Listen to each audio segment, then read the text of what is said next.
안녕하십니까. 매의 눈으로 세상의 흐름 읽어드리는 와이타임스 정세 분석의 주북일입니다. 인도를 방문 중인 토니 블링컨 미국 국무장관이 28일 현지에서 중국에 보란듯이 티베트의 정신적 지도자인 달라이라마 측하고 중국이 인정하지 않는 티베트 망명정부 대표단도 만나면서 이 중국을 노골적으로 자극했다. 이렇게 로이터 통신이 보도를 했습니다. 이 중국과의 갈등이 갈수록 격화하고 있는 가운데 미국이 티베트 독립운동을 벌이고 있는 망명정부 관계자를 만난 겁니다.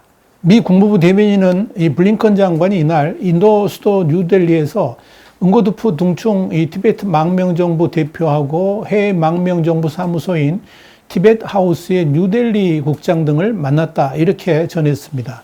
다만 양측이 이날 구체적으로 어떤 이야기를 나눴는지는 공개되지 않았습니다만은 이 블링컨은 자신의 트위터에 4장의 회동 사진을 올리면서 오늘 시민사회 지도자들과 만나 기뻤다 그랬습니다. 그러면서 미국과 인도는 민주적 가치에 대한 약속을 공유한다라고 썼습니다. 로이터 통신이 이날 만남이 2016년 버락 오바마 당시 미 대통령과 달라이라마가 워싱턴에서 만난 이래로 가장 중요한 접촉이다 이렇게 평가를 했습니다. 중국의 5개 자치구 중에 하나로 중국에서는 시장이라고 표기하는 티베트의 인권 상황에 대해서 미국은 지속적으로 우려를 표명하고 있죠. 그러면서 이 중국을 압박하고 있는데요. 미국의 블링컨 장관은 이달 6일 이 달라이라마의 86번째 생일을 축하하는 성명을 발표한 바도 있고요. 지난 26일에도 웬디 셔먼 국무부 부장관이 중국 외교부 관료들을 만난 자리에서도 이 중국의 티베트 인권 탄압에 대한 우려를 표시한 바 있습니다. 또 지난해 11월에는 롬상 상계 당시 티베트 망명정부 수반이 미국 백악관을 방문하면서 미국의 티베트에 대한 관심이 크다는 사실을 전 세계에 알린 바 있습니다. 이 중국과 국경 분쟁으로 전쟁 일보 직전까지 갔던 인도의 모디 총리도 2019년까지만 하더라도 이 중국의 영향력을 고려해 가지고 티베트 망명 정부와 다소 거리를 그런 두는 같은 모습을 보였습니다만 최근 들어서 이 달라이라마하고 티베트 망명 정부를 부쩍 챙기는 모양새를 보이고 있습니다. 지난 6일 이 모디 총리는 자신의 트위터에다가 달라이라마의 86세 행위를 축하하기 위해서 그와 전화통화했다라는 글을 올리면서 2014년 취임 후에 처음으로 이 달라이라마하고 대화한 것을 공개적으로 확인해 주게 됐습니다. 달라이라마는 티베트 독립의 상징적 인물이죠. 이 달라이라마는 1959년 티베트인들이 중국에 맞서서 봉기했다가 실패하니까 인도 북부 다람살라에 티베트 망명정부를 세우고 비폭력 독립운동을 이끌어왔습니다. 티베트 망명정부는 중국이 티베트 민족 말살 정책을 펴고 있다고 비판하고 있습니다만 반면에 중국은 티베트에 대한 인권 탄압을 부인하면서 이 달라이라마를 위험한 분리주의자 또는 조국 분열 활동가로 규정하면서 그간 그의 활동에 극도의 불쾌감을 드러냈습니다. 그러면서 이 외국 정부와의 접촉에 거부감도 표시를 해왔습니다. 이 한편 27일 인도에 도착을 한 이 블링컨 장관은 이날 자이상카르 인도 외교부 장관도 만났습니다. 일본의 니케이는 28일 지난 5월부터 아프간에서의 미군 철수가 본격화되면서 최근 이슬람 무장 조직 탈레반이 급격하게 세력을 확대하는 상황에서 이에 대처하는 방안을 함께 논의했다라고 보도를 했습니다. 탈레반의 영역 확대로 인해서 이제 인도가 피해를 입지 않도록 미국이 철저하게 대응할 것임을 블링컨 장관이 강조하면서 인도를 다독였다 이런 보도도 나옵니다. 이날 블링컨 장관은 자이상카르 장관과 합동 기자회견을 가졌는데 최근 이 탈레반이 아프간 전역에서 공세를 강화하는 것에 대해서 매우 곤란한 상황이다 이렇게 말을 했습니다. 그러면서 이 탈레반이 무력으로 아프간을 장악하고 자국민에게 잔혹 행위를 할 경우에는 왕따 국가가 될 것이다 이렇게 경고를 했습니다. 블링컨 장관에 이어서 미국은 여전히 아프간과 깊은 관계를 맺고 있고 여러 형태로 아프간 정부를 지원하고 있다 그랬습니다. 그러면서 협상만이 이 아프간 평화를 향하는 유일한 길이다. 이렇게 강조를 한 겁니다. 인도의 자이상카르 외교부 장관도 이날 기자회견에서 아프간의 이 평화협상이 모든 당사자들에게 의해 진지하게 진행돼야 된다 그랬습니다. 그러면서 세계는 아프간이 이웃 국가들과 평화롭게 지내기를 바란다라고 말을 했습니다. 인도 정부는 그동안에 탈레반이 앙숙인 이 파키스탄하고 밀접하다는 이유 때문에 공식 외교 상대로 인정하지 않았습니다. 그러면서 이제 아프간 정부하고만 상대를 하면서 현지 인프라에 30억 달러 이상을 투자했습니다만은 최근 들어서 이 탈레반 세력이 커지면서 비밀리에 이 탈레반 측과도 접촉하고 있는 것으로 알려졌습니다. 한편 미국은 이 바이든 정부 출범 이후에 인도에 대해서 부쩍 관심도를 높이고 있습니다. 이번 블링컨 장관의 방문은 바이든 정부 출범 이후에 3월에 로이드 오스틴 국방장관, 4월에는 존 케리 기후변화 특사, 그리고 벌써 세 번째입니다.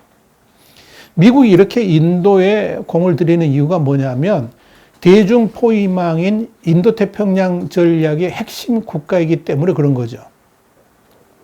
이 블링컨 장관이 이날 양국 관계에 대해서 세계에서 가장 중요한 사안 중에 하나라고 말할 정도로 인도와의 관계 강화에 신경을 쓰고 있는 것으로 보입니다. 인도는 전통적으로 중립 외교를 표방해 왔습니다만 최근에는 미국 주도의 대중국 견제 협의체인 쿼드에 가담을 한 상태입니다.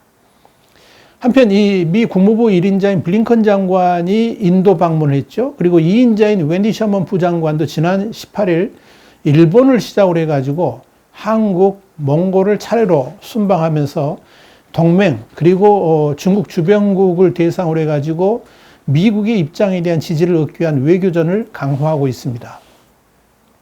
로이드 오스틴 미 국방장관도 싱가포르, 베트남, 필리핀 같은 이런 동남아시아 국가 순방길에 올라왔습니다. 그래가지고 중국 견제를 위한 결집에 나서고 있습니다. 로이드 오스틴 장관은 언론 브리핑에서 취임 후에 자신의 두 번째 아시아 행에 대해서 남중국해에서 도움이 되지 않고 근거 없는 중국의 주장에 맞설 것임을 분명히 할 것이다. 이렇게 말을 하면서 중국을 겨냥한 발언을 쏟아냈습니다. 이렇게 미국 국무부와 국방부까지 나서가지고 대중국 포위망 결집에 전력을 쏟고 있는 모습을 지금 미국이 보여주고 있는 겁니다. 이런 상황에서 이렇게 지난 26일 웬디 셔먼 미 국무부 부장관하고 이제 텐진 고위급 회담을 가졌죠. 그때 미국과 중국 간의 극명한 입장차를 중국이 확인했습니다. 그리고 그러다 보니까 이제 미군 철수로 내전이 격해진 아프가니스탄이 중국의 또 큰 위협 요소가 될 수 있을 것으로 우려가 되니까 중국은 이제 탈레반 지도자들을 중국으로 초청을 해가지고 포섭전에 나섰습니다.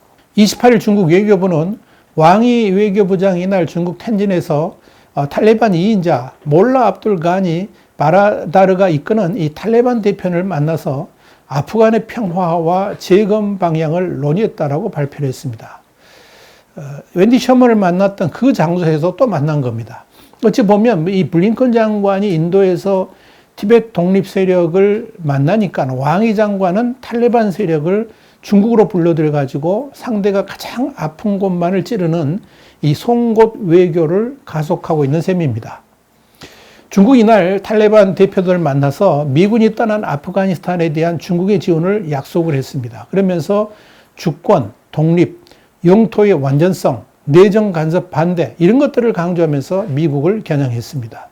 왕이 부장은 이 자리에서 미군 철수는 미국의 아프간 정책 실패를 상징하고 아프간 국민들이 자국을 안정시키고 발전시킬 중요한 기회라 그랬습니다. 그러면서 중국은 아프간의 최대 이웃으로 주권 독립과 영토의 완전성을 존중하며 내정에 간섭하지 않는다라고 말을 한 겁니다. 그러면서 왕이 부장은 이 탈레반은 아프간의 중요한 군사력과 정치력으로 또 아프간의 평화와 화해에서 중요한 역할을 하기를 희망한다라고 당부를 했습니다. 사실 왕이 부장이 정작 탈레반 측에 하고자 했던 말은 그 다음에 나왔습니다. UN 테러 조직 명단에 오른 동투르키스탄 이슬람 운동 ETIM이라고 그러는데 이건 미국에서는 이제 제재를 해제를 했습니다. 이 ETIM을 거명하면서 중국의 국가 안보와 영토 보존에 직접적인 위협 세력이라고 말을 한 겁니다. 그러면서 이 탈레반이 ETIM 같은 모든 테러 단체와 철저히 선을 긋고 지역의 안전과 발전 협력을 위한 적극적인 역할을 발휘하기를 바란다라고 강조를 한 겁니다. 근데 진짜 코미디는요, 진짜 테러 세력인 탈레반 앞에서 신장 위구르 독립운동을 하는 동투르키스탄 이슬람 운동 ETIM과의 결별을 탈레반 측에다가 요구를 한 셈입니다. 이 ETIM은 이 탈레반 정권 시절에 아프가니스탄에 근거지를 두고 신장 내 주요 도시는 물론이고 중국 전역에서 200여 건의 테러 활동을 벌인 조직이다. 이렇게 말씀드릴 수 있습니다. 여기에 대해서 탈레반의 말하자라도 이 탈레반은 어떤 세력도 아프간의 영토를 이용해서 중국에 해를 끼치는 일을 허락하지 않겠다라고 화답을 했습니다. 탈레반은 과거 신장 위구르 반군을 지원했습니다만 현재는 중국 내정에 간섭하지 않겠다는 입장을 표명한 겁니다. 그러나 이 동투르키스탄 이슬람 운동 그러니까 ETIM 단체하고 탈레반이 과연 깨끗하게 결별할 수 있을지는 의문입니다. 또한 이 ETIM이 신장 위구르 해방을 위해 투쟁하는 것을 같은 이슬람 세력인 탈레반이 진짜 막을 수 있을지 여전히 의문점으로 남아 있습니다. 또 중국의 왕이 부장은 28일 탈레반 세력과 만나기 하루 전인 27일에는 셔먼 부장관이 불과 며칠 전에 순방했던 몽골의 외교장관을 텐진에 초청을 해가지고 코로나 백신 지원과 함께 1대1로를 통해서 경제 지원 확대를 약속했습니다. 그러면서 힘을 합치자고 종용을 했습니다. 미국과 멀리 떼어놓기 위한 정지 작업을 한 셈입니다.